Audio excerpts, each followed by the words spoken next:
이 시간 함께 보실 하나님의 말씀 레위기 15장 1절에서 7절까지 말씀입니다.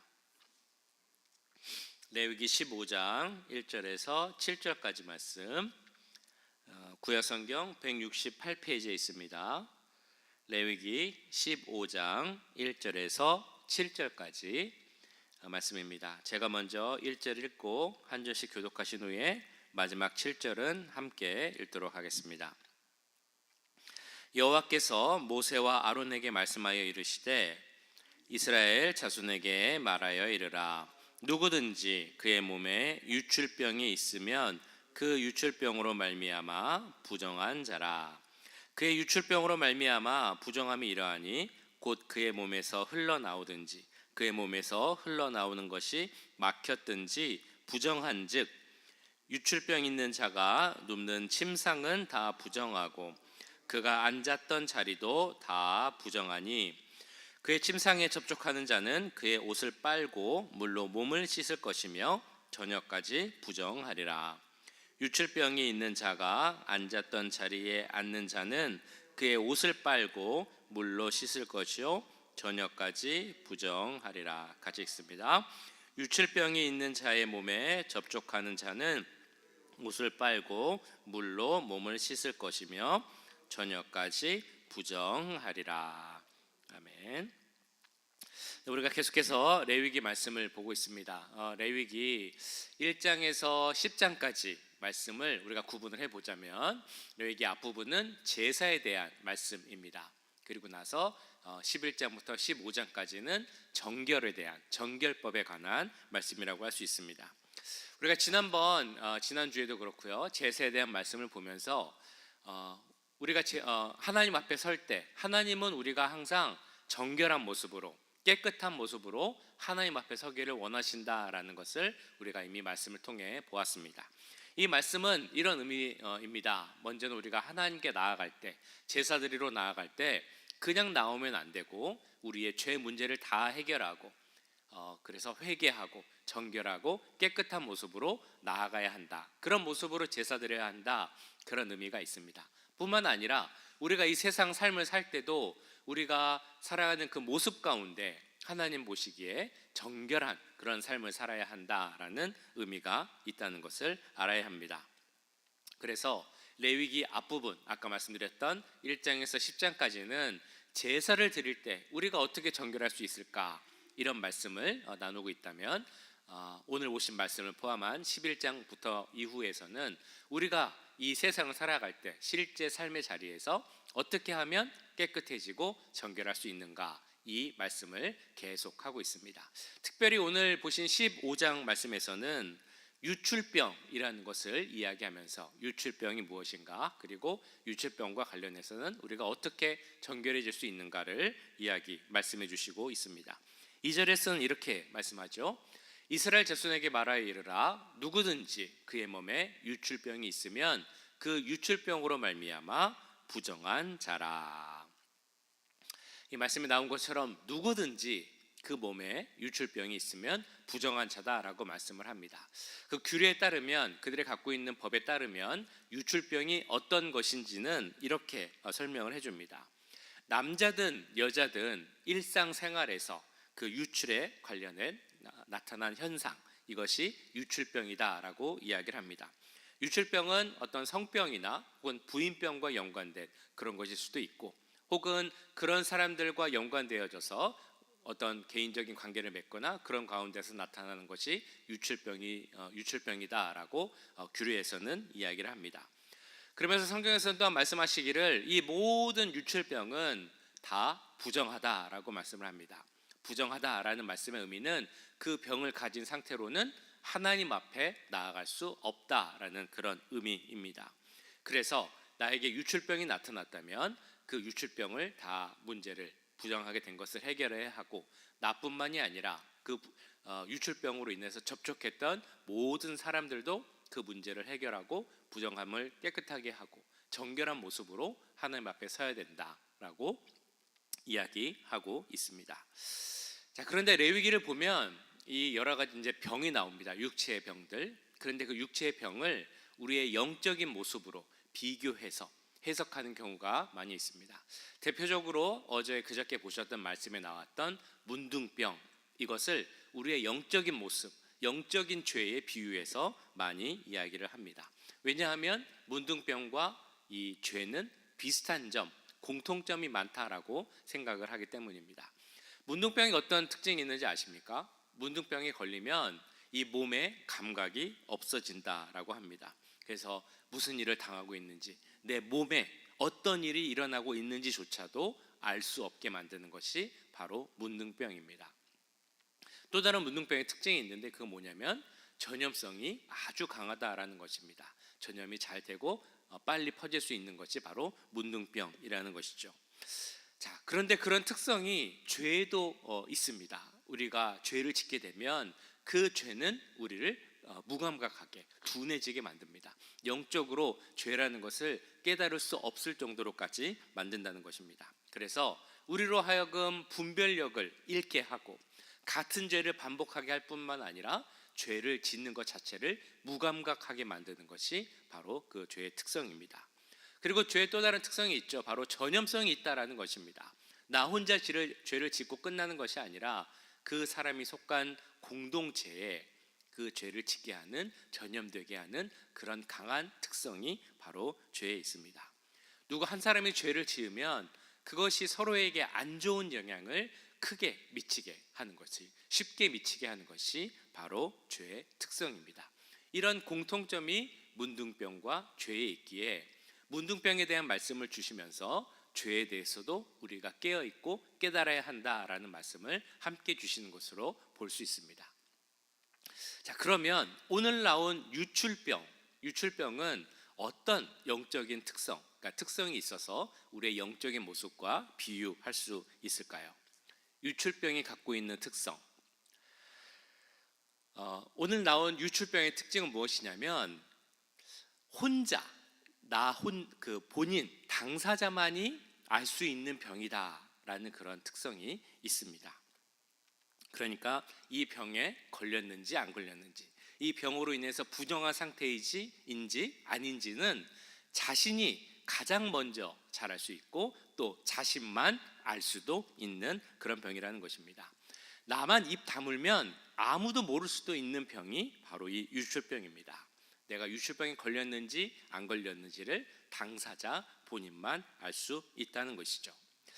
이 세상을 살아갈 때 세상의 어떤 기준, 관점에서는 내가 잘못을 했느냐 안 했느냐, 이것보다 더 중요한 게 내가 잘못한 것을 다른 사람이 아느냐 모르느냐, 이것이 더 중요하다라고 생각을 하기도 합니다. 그래서 어떤 잘못을 해도 다른 사람이 모른다면 그러면 그거는 괜찮은 일이야 라고 생각하고 넘어가기도 한다는 것입니다. 어떤 사람이 운전을 하고 가다가 그 신호가 바뀌었는데, 빨간불로 바뀌었는데 그냥 무시하고 가다가 경찰한테 걸렸다고 합니다. 경찰이 와서 그 사람한테 보험증 그리고 면허증을 달라고 하면서 이렇게 물어봤답니다. 아니, 신호가 빨간불로 바뀌었는데 신호 바뀐 거 못 보셨습니까? 운전자가 이야기를 합니다. 아니요, 봤습니다. 경찰이 또 물었겠죠. 아니, 신호 바뀐 걸 봤는데 왜 멈추지 않고 그냥 가셨습니까? 운전자가 뭐라고 대답했을까요? 왜냐하면 경찰 선생님이 계신 것을 못 봤기 때문입니다 라고 이야기를 했답니다. 무슨 의미입니까? 신호가 바뀌어서 그걸 지키고 멈추는 게 중요한 것이 아니라 내가 신호 어기는 것을 누군가 보고 있느냐 그렇지 않느냐, 그것이 더 중요하다. 그것을 풍자적으로 한 이야기라고 보입니다. 근데 사실 이거는 우리도 많이 경험하는 그런 일일 것 같습니다. 혼자 있을 때 남이 나의 모습을 안 보고 있다라고 생각할 때 우리는 무슨 일인지 하든지 할 수 있다는 겁니다. 이런 경우는 운전할 때 많이 생기는 것 같습니다. 나 혼자 운전하면 평소에는 아주 얌전하고 그러신 분들도 혼자 운전하면 어떻게 변할지 모른다는 것이죠. 난폭 운전을 하기도 하고 다른 사람을 욕할 수도 있습니다. 나 혼자 집에 있을 때 혹은 내가 어디 멀리 가서 아무도 나를 못 알아볼 때 우리는 보통 자유를 느끼고 다른 사람의 시선을 안 느껴도 되는구나, 신경 쓰지 않아도 되는구나 라고 생각을 하기도 합니다. 그래서 또 자유롭다라고 생각을 하기도 합니다. 그래서 남들 앞에 있으면, 다른 사람들이 보고 있으면 안 할 행동들, 혹은 트림을 한다든지 방구를 낀다든지, 이런 것도 혼자 있으면 자유롭게 하는 것이 우리 인간의 특징이라는 것입니다.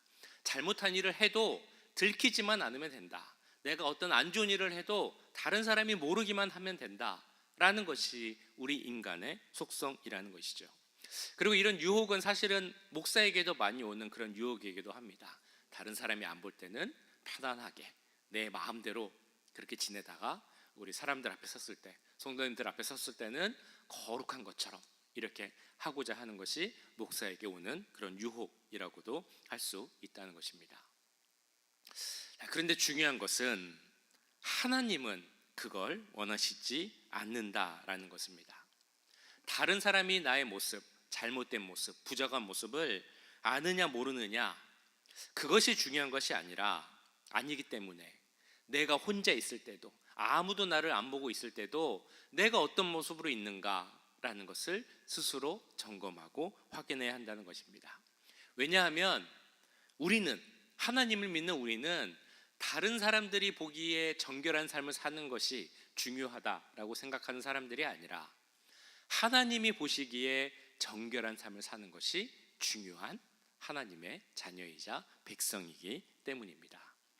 하나님은 오늘도 말씀을 통해 우리에게 강조하십니다. 정결한 삶을 살아야 한다, 항상 정결해야 한다라고 강조하고 계시죠. 그 내용이 4절부터 이렇게 나옵니다. 다시 한번 7절까지 읽어보면 이런 내용입니다. 유출병 있는 자가 눕는 침상은 다 부정하고 그가 앉았던 자리도 다 부정하니 그의 침상에 접촉하는 자는 그의 옷을 빨고 물로 몸을 씻을 것이며 저녁까지 부정하리라. 유출병이 있는 자가 앉았던 자리에 앉는 자는 그의 옷을 빨고 물로 씻을 것이요 저녁까지 부정하리라. 유출병이 있는 자의 몸에 접촉하는 자는 그의 옷을 빨고 물로 몸을 씻을 것이며 저녁까지 부정하리라. 이 말씀을 통해 하나님께서 우리에게 주고자 하시는 메시지가 어떤 것이 있겠습니까? 두 가지를 생각해 보면 좋을 것 같습니다. 첫 번째는 부정한 자의 몸에 닿았다는 것은 그것도 모두 부정한 것이다. 그러니 그 부정한 것을 벗어나서 몸을 씻고 옷을 빨라라고 하나님은 말씀하고 있습니다.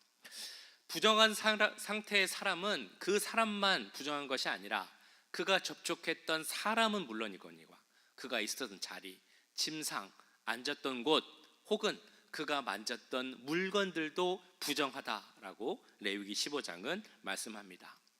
그래서 하나님께서 주신 말씀이 이것입니다. 그러니 그 부정함을 벗어나서 옷을 빨고 몸을 씻어서 깨끗하게 하라. 지금 보신 말씀에도 계속 강조해서 나오는 말씀이죠. 레위기 15장에서는 10번 이상 옷을 빨고 몸을 씻으라라는 것을 강조하고 있습니다. 그러니까 이 말씀을 통해서 하나님께서 우리에게 원하시는 것을 확실히 이야기해 주고 계신 것입니다. 우리는 그냥 부정함을 갖고 살 수 있습니다. 혹시 다른 사람이 모른다고 생각을 한다면, 아무도 안 보는 상황이라면 그 부정함을 갖고 계속 살 수 있다고 생각을 할 수 있지만, 하나님은 그것을 싫어하신다라는 것입니다. 지금도 우리에게 말씀하십니다. 너에게 부정함이 있다면 옷을 빨고 몸을 씻어서 그 상태를 깨끗하고 정결하게 하라. 어느 정도까지 하라라고 말씀하십니까? 너가 있던 자리, 너가 앉고 누웠던 곳, 너가 접촉했던 사람, 너가 만졌던 물건까지도 깨끗하게, 부끄러움 없을 정도로 정결하게 하라. 그렇게 정결을 강조하시는 하나님을 아시는 우리가 되길 간절히 소원합니다. 또한 오늘 부정에 대해서 말씀하시면서 또 강조하는 것이 하나 있습니다. 그것은 바로 다음 날까지 부정하면 안 된다라는 그런 말씀입니다. 아까 읽으셨던 7장 4절에서 7절까지를 보시면 계속 나오는 말씀이 있죠. 그 부정한 상태가 저녁까지 간다라는 그런 말씀입니다. 그 말씀은 바꿔 말하면 그 부정함은 그날까지만 있어야 된다. 그날 저녁까지는 그 부정함을 해결해야 되고 다음 날을 맞을 때는 정결한 모습으로 다음 날을 맞아야 한다라는 것을 말씀하고 있습니다. 하나님은 계속해서 이렇게 말씀하시는 겁니다. 우리가 부정한 상태로, 깨끗하지 못한 상태로 계속 살아가는 것, 죄가 있는 상태로 살아가는 것을 원하지 않는다라는 것입니다. 나에게 부정함이 있다는 것을 깨달았다면 최소한 오늘 안으로는 그 문제를 해결해야 한다. 회개하고 죄사함 받도록 해야 한다라는 것입니다. 그리고 하나님께서 정확히 더 원하시는 것이 있습니다. 오늘까지라는 것은 최선이었고요, 하나님께서 원하시는 방법은 내가 죄를 깨닫는 그 순간, 나에게 부정함이 있다는 것을 알게 된 그 순간 우리는 하나님께 나아가서 엎드려 회개하고 그 죄사함을 받고 깨끗하고 정결함을 받아야 한다라고 말씀하고 계시는 것입니다. 아무도 나를 보지 않을 것 같을 때, 아무도 나의 실수를 모르고 나의 잘못을 알지 못한다라고 생각할 때도 나의 그 속속들이까지 다 아시는 분이 한 분 계십니다. 누구십니까? 바로 우리 하나님이시죠. 자, 그래서 하나님 우리의 모든 것을 알고 계시기 때문에, 또한 그 하나님이 우리의 아버지시고 우리는 하나님의 자녀이기 때문에 내가 부정하게 된다면 그 모습은 곧 우리 아버지 되시는 하나님을 부끄럽게 만드는 일입니다. 예수 그리스도의 보혈의 피로 우리를 살아있는 하나님의 교회가 되게 하셨습니다. 우리가 부정하게 된다면, 부정한 삶을 그냥 그 상태로 유지하고 살아가게 된다면 우리는 또한 예수님의 피로 세워진 그 거룩한 교회를 또한 더럽히고 부정하게 만드는 그런 일을 하고 있는 것입니다. 그렇다면 우리는 어떻게 해야 되겠습니까?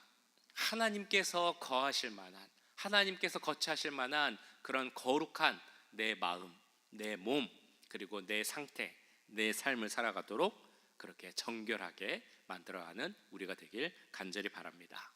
그래서 우리가 어디에 있든지 간에, 무엇을 하든지 간에 하나님께서 우리에게 그렇게 강조하시고 원하시는 항상 정결한 삶을 통하여서 내가 하나님의 자녀로서 정결한 삶, 하나님께 영광 돌리는 그런 삶을 산다라는 것을 증거하는 우리 모두가 될 수 있기를 간절히 축원합니다. 우리 함께 말씀